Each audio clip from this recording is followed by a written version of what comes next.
یہ باپ کے جذبے ہیں، شفقت پدری کا یہ فیصلہ ہے۔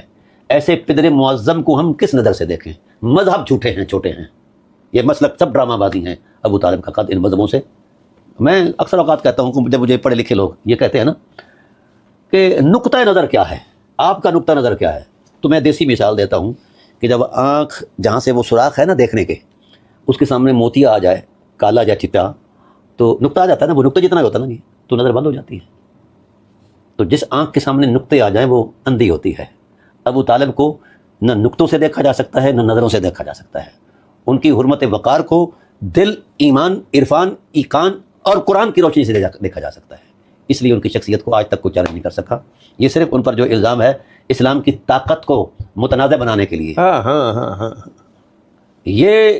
یہ مذہب نہیں، سنیت نہیں، صہیونیت ہے۔ اتنے بڑے شخص جس کی ہر سانس رسول اللہ پر فدا ہے، جس کی ساری اولاد رسول اللہ پر قربانی، اور جب آخری وقت ہے نا آپ کا، بہت بڑا جملہ بولا۔ اچھا، ہاں، حضور سے کہتے ہیں کہ یا رسول اللہ، میں حضور عظمت الہی میں جا رہا ہوں، میرا وقت جو آ گیا ہے، اللہ تعالیٰ نے یہیں تک مجھے فرصت دی تھی، پر یاد رکھنا میں حق کے خدمت ادا نہیں کر پایا۔ تو اللہ اکبر، اللہ اکبر۔ جس نے 50 سال تک آنکھ جھپکنا تو لگانی تو دور کی بات ہے، جھپک کر نہیں دیکھی، دن کو بھی پہرا رات کو بھی پہرا، بے قراریاں، تو اس سے یہ توقع کرنا کہ مطلب ہے وہ پیچھے رہا ہوگا۔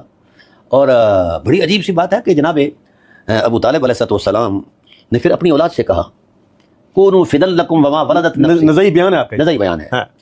اے میرے بیٹو، میں نے اپنی بساط استطاعت کے مطابق حق وفا ادا کیا ہے، لیکن میں کمزور ہوں، میری ہڈیاں کھنک رہی ہیں، اور مجھے پتہ ہے کل قیامت کے دن میری کھنکتی ہوئی ہڈیوں پر رسول اللہ کو رحم آ جائے گا، میری شفاعت کریں گے۔ شفاعت کا عقیدہ ملا نے بعد میں دیا ہے، حضرت ابو طالب نے پہلے دیا ہے۔